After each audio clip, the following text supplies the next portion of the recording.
I'm gonna put this on my wall. Renter friendly.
I'm gonna make my March reads. So I'm trying to look for the books that I read in March. I'm going to make a TikTok video about them.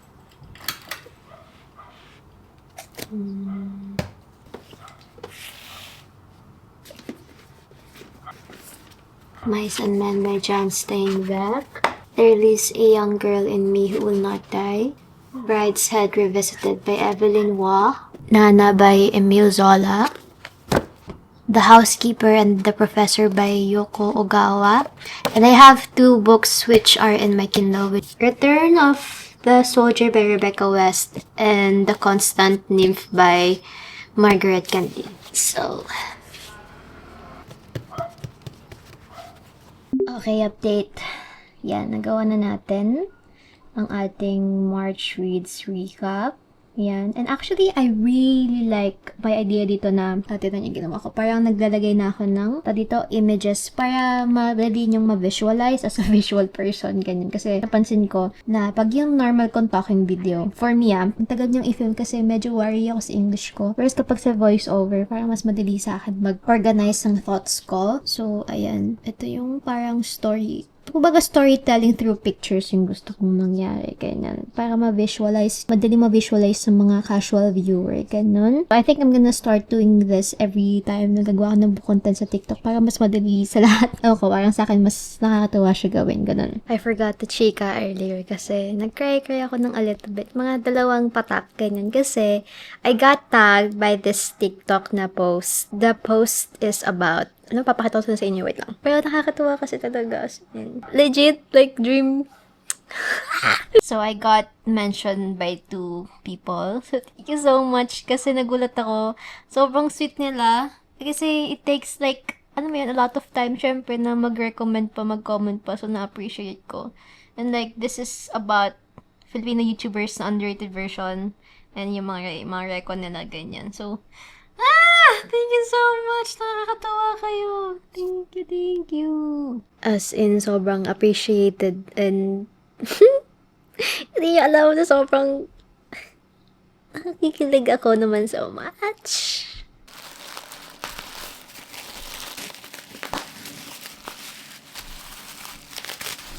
Ooh, yes. Our ballpen finally arrived. Feel ko paubos na tong mga previous kong ballpen. I'm only using 1 pen, as in, ito yung pinaka-favorite ko. I will never switch this ballpen ever again for another ballpen kasi, in my opinion, this is the best. As in, ito yung gamit ko. And this is Pilot Choose Up in 0.3mm na size. Huwag na kayo kasi meron ako dito. Lalo ko. Nung pumunta kami ng Osaka, wala masyadong 0.3.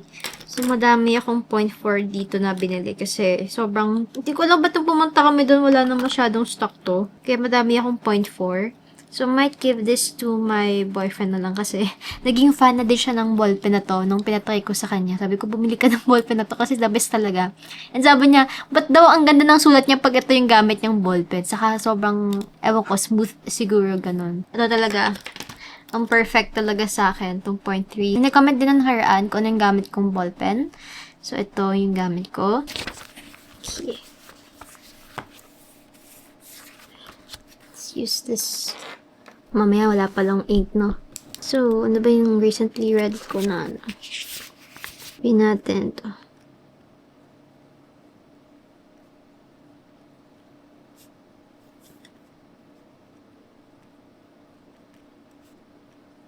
Hindi kasi ako marunong kung paano magpapakita ng stationery na, alam mo yun, hindi kasi ako stationery reviewer, but hindi ko alam kung paano ko mapapakita sa inyo yung quality niya and how smooth it is. Pero,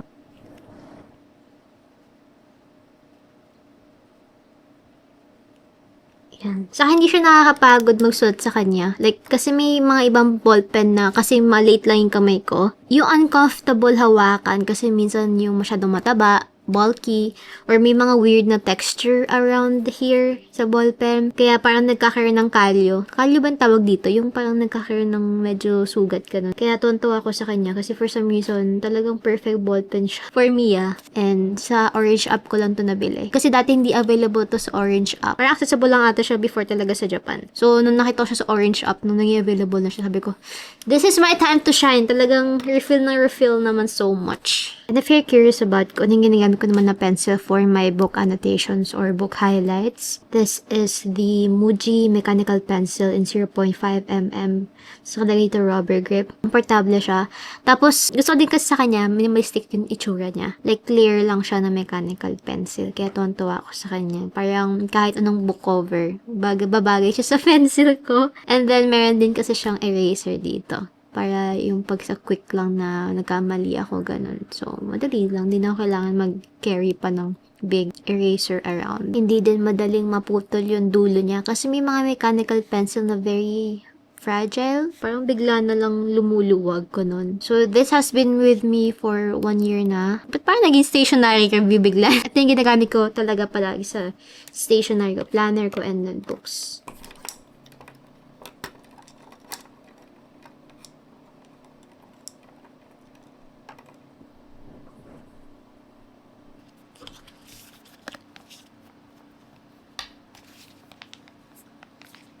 I'm using the Kiana Rice Mask today, which is my go-to kapag hindi ako nagagandaan sa sarili ko. Kasi meron talaga siyang effect after use. As in, right after use, parang medyo glowing or brightening yung itsura mo, ganyan. Grabe talaga yung breakout ko. Kaloka. Nakakatuwa to kasi talagang rice talaga siya. Ito na yung face mask natin for tonight. And I'm gonna wind down. Wind down!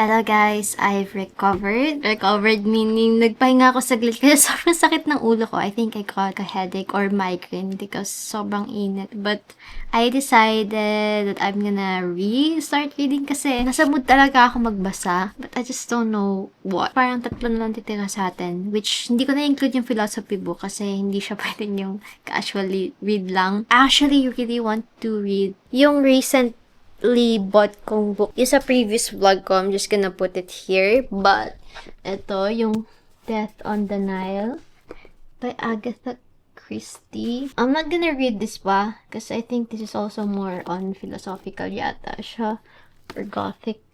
But I can also read this. I got this secondhand. I think I only got this for 200 pesos.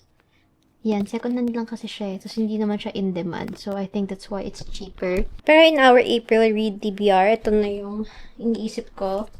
Which is, ito. Although, hindi pa kasi ako masyadong, hindi ako masyadong excited sa kanya. Kasi I don't really know anything about this book. So, hindi ako ganun ka like, I wanna read ganyan. Compare sa Maktig na yung summary niya sa likod, or synopsis niya, medyo interesting. Ito kasi wala pa akong masyadong any context. Actually, I'm gonna open it. I'm still sad about today. Hindi ko napuntahan, hindi ako nakabasa sa library, but maybe next week.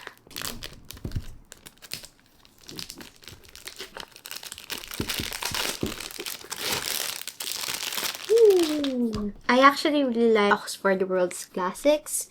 And feel ko nagkaroon sila ng Rise. Alam pala to, 50% off na naman sa fully book. Nakita ko na naman. So, 500 siya. Dahil may discount siyang 50% off. Mga 240, 230 yata na ho. Diba?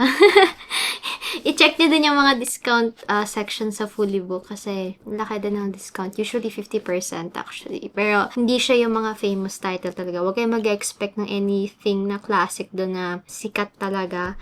Kahit sabihin natin bad condition, wala silang sikat na title doon as in. So, it says here, sabi doon ni James Joyce, which is the author of The Blinders and Ulysses, the best novel of modern English life. Ooh, sige nga. De joke. Mas mahaba siya sa Mactig. This is up to 400 page. Wait, kunin ko pala yung aking pencil.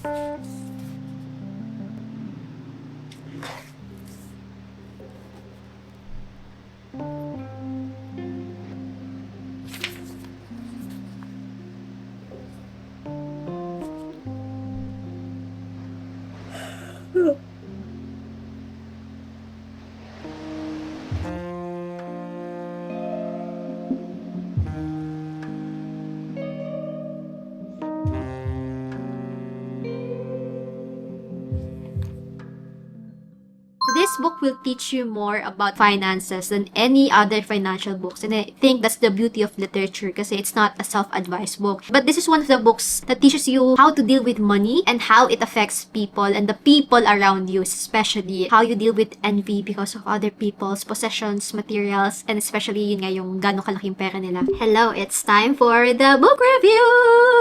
Bakit walang nagsasabi sa akin or nag-inform sa akin itong Mactig by Frank Norris? Actually, hindi ko kalala si Frank Norris. Ano una kong naisip? Si Chuck Norris. Sabi ko, sino ba si Chuck Norris? Kasi yun yung lagi ko na-recall. For some reason, si Chuck Norris. Search ko nga kung sino si Chuck Norris. Okay. Martial artist siya. Okay. And kaya ako napabili tong libro na to. Kasi 50% siya sa fully book. Sa discounted na area doon. Ngayon lang nag-care siya, basahin siya. Kasi mas namood ako. Kasi I did not expect it to be one of the best portrayals ng greed, ng money changes people. I think this is not for everyone kasi hindi nga siya popular. Pero grabe, ewan ko, bakit walang nag-appreciate sa kanya? As an adult, feel ko ma-appreciate nyo siya. I'm gonna introduce you to the book first kasi this is about Mactig, a dentist living in San Francisco. He was introduced to his best friend's cousin, which is Trina. After meeting her, he becomes so obsessed. Gustong-gusto niyang i-possess si Trina. May mga uncomfortable read on the first parts ng book kasi nga, he's basically forcing himself on her, like literal na forcing nga, as in uncomfortable read siya, so trigger warning. Then after a series of throwing himself at her, pumayag si Trina, yung babae, na mag-get into a relationship with him, even after all this, kasi para meron siyang strange and complicated feelings about getting, quote-unquote, sabi nga niya, dominated, kasi she becomes attracted with Mactig's physical power. For some reason, yung strength ni Mactig, na gustuhan niya, ganyan. So, hindi din niya ma-explain sa sarili niya bakit sobrang attracted siya, but not long after their relationship, Trina actually wins the lottery. So, nagkaroon siya ng $5,000. So, syempre, in today's time, parang medyo mababa pa siya, diba? During their time, siguro sobrang laki na talaga. Nung nanalo si Trina ng lottery, nag-decide na din sila magpakasal kasi nag-agree din naman si Trina na papakasalan na kita. I think, during this times naman, medyo mabase lang din yung marriage, yung pacing ng marriage. Yung na-expect mo na magbabago ng buhay nila in a good way, like providing them with security, with future. Yung effect ng $5,000 na yun, completely opposite ng ina-expect mo kasi nag-descend lang sila into corruption, greediness. Now, for my own opinions. First of all, this is actually a pretty easy read. Feel ko accessible, classic siya. It's just like, siguro yung mismong plot, medyo, yun nga, may mga uncomfortable reads sa first part. Tapos, hindi siya actually plot-driven as you thought it would be na parang mababaliw sila. Pero, it's actually pretty realistic na portrayal ng onting slow descent to madness. Kasi as to compare to Emile Zola and Dostoevsky, di ba? Parang kita mo talaga sa kanila na talagang medyo may pagkabaliw talaga yung character lang. Medyo talagang hindi man nagagaling saan nanggagaling yung kanilang madness. But this time, kaya ako nagustuhan siya kasi sobrang realistic niya. This is why a lot of divorce, number one reason is money. And most of the time na yung mga crime, homicide, murder, ganyan, medyo nag-stem talaga siya around money. Makikita mo dito yung realistic portrayal na money is not evil. People are. Alam mo yun, hindi nila nagagamit yung pera, yung money money as a tool na hindi na nani-utilize na sa magandang paraan, di ba? Money doesn't change people. Well, parang, syempre may nuance na, oo nga, pwede nga, pag nagkaroon ng money, saka magbabago yung tao, ganyan.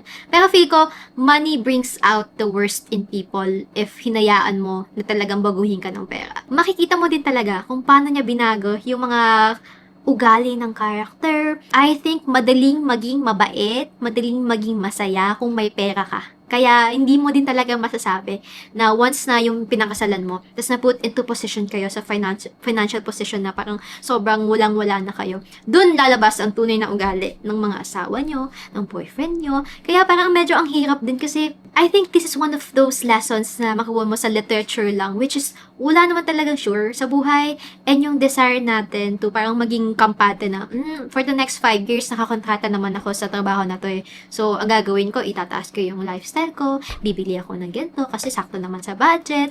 So, yun yung exactly nangyari sa mga characters na two opposing sides. Yung isa, sobrang masave. Yung isa parang, alam mo yung save siya ng hoard siya ng hoard ng pera. Hindi naman niya nagagamit yung pera kasi hindi ko may borderline na pag-hoard ng pera versus yung doing it for the security na magkaroon ng pera. For example, emergency funds or i-invest mo, ganyan. Kaso yung obsession na with having a lot of money na hindi mo naman times 2, I guess. So, parang hoard lang siya ng hoard na ganyan kasi yung false sense of security niya na porket na save niya to, na porket hindi pa niya nagagastos yung mga pera niya, masaya na siya sa buhay niya. So, I think a lot of humans, natural naman sa atin yun, yung may falseness tayo na pag nakita ko na to sa bank account na to na 1 million, okay na ako. Sobrang saya na ako. Pag na-hit mo yung 1 million, pag nakita ko na sa 2 million na to, feel ko masaya na ako. Pag na-hit mo yung 2 million, ay hindi, mas masaya pag may 5 million ako. Diba? Yung ganun yung never-ending goalpost when it comes to money. Now, yung opposite side naman na character, which is si Mactig. Kasi first na sinabi ko na nag-hoard is actually his wife, si Trina. So, grabe siya. Sobrang cling siya sa pera niya. And you know, alam niyo naman yung pag, the more you cling to a thing or a possession or a person, the more na, alam mo yan, lalayo sa'yo. On completely opposite naman, which is her husband, si Mactig, yung main character natin. By the way, he's a dentist. Tapos may nangyari sa book na to, na nawala lahat ng, kumbaga, pinaghirapan niya. Because he's kind of dumb. Kasi during this time, hindi pa yata ganun ka-recognize yung mga licensures o yung parang hindi ka licensed to operate or hindi ka licensed na mag-practice ng dentist something. Si Mactig naman, siya naman yung type na yung mga tao na pag nakakita ka ng madaming pera, igagastosin yung galit sa pera. Alam mo yung ganun, yung nakikita pa lang niya yung pera, ginagastosin niya sa utak niya.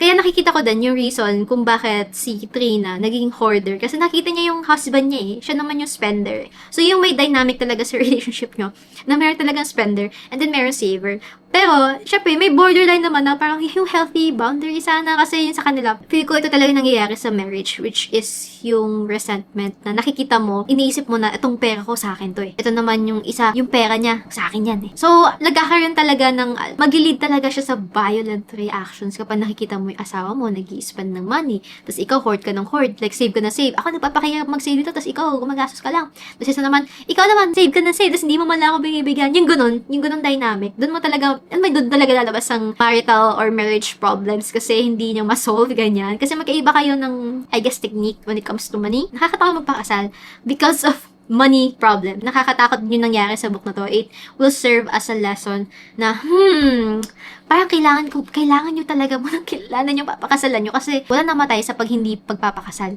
Pero madaming namatay sa pagpili ng wrong husband, di ba? Kasi this is actually inspired. I believe inspired but hindi naman based off. Pero inspired siya sa actual crime na nangyari sa San Francisco wherein the husband, may ginawa siyang crime.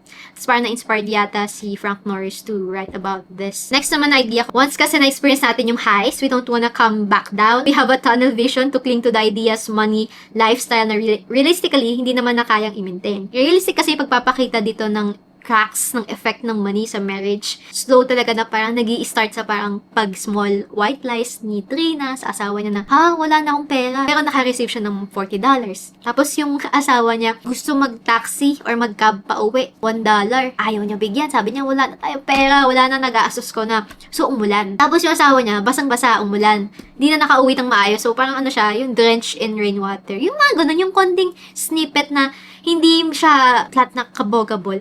Pero because of these small events, it leads up to the big event na nag-pile up na yung mistrust, Yung hindi mo na alam mo may pera siya, pero hindi siya namimigay. So, iniisip mo, madamot siya. Yung isa naman, yung envy sa asawa mo mismo na parang, hala, ba't siya nakakabili ng ganito? Tapos ako hindi niya ako binibigyan, yung mga ganon. People around you, I can understand why. Sobrang tabu sa atin, sa Pinas, lalo sa Pinas, ng money talk, yung hindi pwedeng mag-ask about sa sweldo, sa savings mo especially. Kasi, meron talaga, nagkakaroon talaga ng kahit anong gawin mo, may envy. Kahit sabihin mo na pinagkakatiwalaan mo na parang, hindi ako naniniwala na mag-iisip siya na masama. Kasi once na na-hear na nila yung figures, nag-turn na yung head nila na parang, oh my gosh, ganyan na pala yung pera mo ha. Alam mo yun, tapos parang may small thinking na sila. Pag kunyari, lalabas kayo ng mga kaibigan nyo, sasabihin mo na, sorry, wala kasi ako today, kasi, so, pwede bang kayo muna magbayad? So, iisipin ng isa, ha? Di ba may 50,000 ka? Yung ganon, kaya hindi mo talaga siya, gets ko talaga kung bakit tabu sa atin yung topic ng money. Parang feel ko dapat yung normalize natin yung advices sa money, but not when it comes to figure, kasi there's a lot of eyes. Kumbaga, parang kinocompute na feel nila, pera nila yun.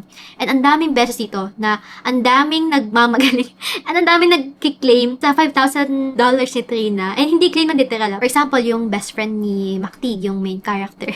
Alam mo ginagawa niya? Nagalit siya kay Mactig kasi pinaubayan niya kasi si Trina eh. Kasi dapat talaga sila yung couple eh. Si Trina sa kasi Marcos, which is yung best friend. So parang sabi niya, hindi ko naman masyado mahal si Trina. Sige nga, dahil mas gusto mo siya, hindi sa'yo na lang. Eh, nanalo si Trina ng 5,000. So all throughout the book, iniisip niya, dapat sa akin yung 5,000 eh. Hayop, dapat hindi ko pinakawala si Trina kasi in rights, akin talaga yung 5,000. Bakit sa'yo yung 5,000? Pwede naman sabihin natin, akin si Trina, tapos yung pera niya. Pero hindi eh. Hindi man lang niya nilalagay si Trina sa thinking niya. Ang nilalagay niya yung $5,000 talaga. Why does he feel entitled to someone's money na hindi nga din niya asawa? Alam mo yun, yung may ganun talagang mga tao eh. Kaya ang dami din feel ko mga bashers sa online pag may mga sobrang, alam mo yung sinasabi figure. Sila yung hinahanap kapag, kunyari, calamity, diba? Imbis na yung gobyerno hinahanap, pupunta sa mga influencers, ganyan. Magko-comment. O, ba't di ka tumutulong ngayon? Or asan ka nung mga ganito bagay? Alam mo yung parang, may ano, pag sinabi mo talaga, pinakita mo talaga yung wealth mo, talagang magkakaroon talaga ng medyo entitlement yung mga tao na gamitin mo nga yung pera mo para tulungan ako. Yung ganun. Medyo ganun nangyari kay Marcos. And ang sad din, kasi si Mactig, alam mo yun, yung parang sila na nga mag-asawa, tapos all throughout the book din, yun din yung sasabi niya, na gamitin mo nga yung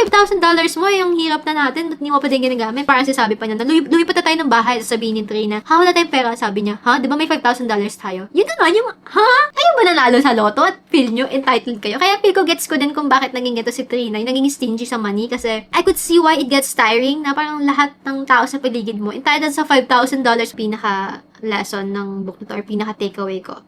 Which is, we're all a slave to something. Ano nga matawag doon? Alipin. Yan. Alipin tayo ng kahit na ano. Sabihin natin yung iba, alipin sa money, sa idea, sa pride, sa dignity, sa past, sa future. Lahat tayo eh. Lahat tayo slave to something. And I think, I really like this book. Kaya na-portray niya kasi yun, na iba-iba yung, alam mo, hindi tayo makajudge sa ibang tao. Kasi kahit sabihin natin hindi tayo slave sa money, pero we are slave to something, di ba? It teaches you na may desire tayo to cling on to something. Lahat tayo may pinanggigigilan eh. Or obsessed na parang minsan hindi natin kilala yung sarili natin when it comes to that topic. Sabihin natin, ako, sa books. Pag nakakakita ako ng hyperfixation ako sa isang author or sa isang, kunyari, sabi natin sa publisher, nanggigigil talaga ako na gusto ko talaga siyang bilhin. Kahit na alam ko financially, hindi siya okay. May something na parang addict na yung check out. Feel ko, kaya nga, di ba? Kaya nga malakas ang Shopee, TikTok Shop. Kasi may ganun talaga tayong urge. Minsan na parang, pag binili ko to, okay na ako. Pag binili ko to, check out. Tapos parang, after may check out, wala, yung 250 ko. Yung gano'n, yung may gano'n tayo. Talaga may something talaga na tayong kinakaalikan, kumbaga guys. Ang dami ditong falseness of possession. So, may mga ibang characters dito na, kunyari, nag-assume lang sa mga kwento ng iba na parang feel niya makukuha niya yung possession na yun. Pero yung pala, it turns out, hindi totoo yung sinasabi nila or kinukwento nila. Leading to some characters na, as in literal na nabaliw na, ganyan. Kasi hindi nila tanggap yung idea na they're clinging to this hope na magiging mayaman ako because of some plates. Tapos nung na-realize sila na hindi pa totoo yung sasabi na tong tao na to, nag-spiral na sila. Marcos na yung idea niya na he was supposed to have the $5,000 if hindi niya pinakawalan si Trina. Tapos si Trina, syempre yung falseness of possession na pag physically niyang hawak yung $5,000, mayaman siya. And si Mactig, falseness of yung possession na malaki siya sa world niya. Ang favorite quote kasi ni Mactig is, "You can't make me small." So siya naman, nakikling naman siya sa pride and dignity niya. Diba? Wala naman nagsasabi sa'yo na maliit ka, or parang wala naman naliliit sa'yo, nang mamaliit sa'yo. Trina doesn't even get happy with the 5K. As in, ang ironic talaga. Talagang real life talaga. And I feel like you can also agree na minsan may nakikita talaga ng mga tao na hindi lang yung parang normal na, alam mo yun, na middle class. Talagang rich talaga. As in, milyonaryo talaga, sister. 50 million, 30 million, ganyan. alam mo yung, sa akin, syempre, parang pag nakakita ko yung parang feel ko, pag meron na ako sa bank account ko na yun, kaya mo nang gawin na kahit anong gusto mong gawin di ba? Pero may nakikita pa din ako mga tao talaga na, ba't ganun?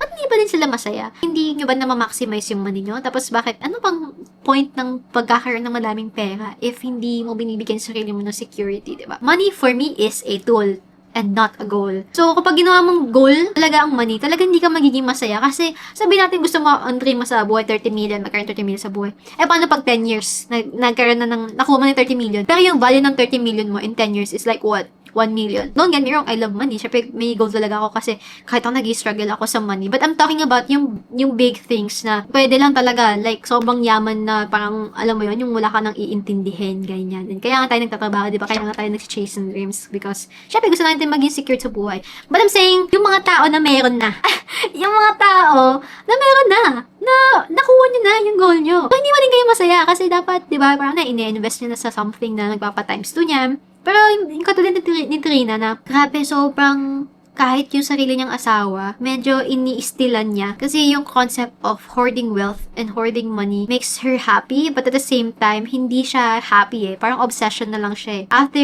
yung parang nagsuswimming na siya sa $5,000 niya, ay kita mo na hindi naman masaya. Alam mo ba, wala na siyang bahay nung time na yun. Kasi nangyari sa dulo, yung health niya napabayaan niya. Ito hindi to main theme pero just a side note, pero yung fragility of love or marriage just because of money. Ganun ka-fragile yung pagmamahal sa isa't isa. Hindi mo alam kung totoo bang mahal niyo isa't isa kasi money lang yun Yung gabi mag-drive kayo, talagang sakit kayo ng tao. Physically, mentally, emotionally. Just because of material things na hindi mo naman madalala pag namatay ka. Yung ganun.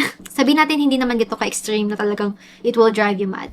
Pero may mga snippets, like little away, little mga, gumastos ka na naman, yung ganun, nagkakaroon talaga ng effect minsan sa relationship. And I am gonna stand on that hill kasi kahit anong sabihin nyo, talagang may effect talaga ang pera sa tao. And totoo naman talaga. And huwag na tayo magsinungaling kung magaganyan. Wala naman kasing perfect Pero huwag naman yung di mo kilala. Oh my gosh, yung nagpakasasilan dalawa dito, hindi nga nila kilala yung isa't isa I think sobrang daldal ko. Pero I'm just very passionate about this. Kasi siguro being put in the position na growing up, yung parang kailangan mong iniintindi yung pera.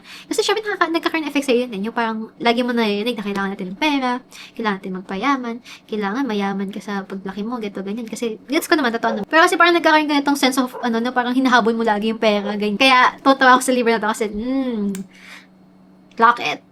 Money can be used everywhere, but it cannot be everything talaga. Nakakatawa din kasi na, I think I'm one of the first few people na talagang nag-talk about this book and medyo nag-explore kasi ako ng mga obscure books so I can recommend it to other people na syempre nag-explore, nag-expand ng literature taste nila. I yearn for long book reviews kasi medyo yung TikTok, although I contributed din naman to it kasi parang minsan may mga gusto ng mga tao na bit by bit na mga information na parang in my defense naman, as a consumer, diba, ng content na mga ganun. Hindi ko naman biniblame yung mga content creator na kunyari, pangit yung libro na nabasa ko, nakuha ko sa kanila. Parang sisihin mo na parang pangit naman ng taste mo parang hindi naman maganda. Siyempre, nuance ka na, babasahin mo muna yung summary, yung hypnosis kung trip mo siya. Short form media made you short-minded. Tama ba? Short form minded. Basta yung patience mo sa isang bagay, yung attention span mo. So, sobrang na din siya.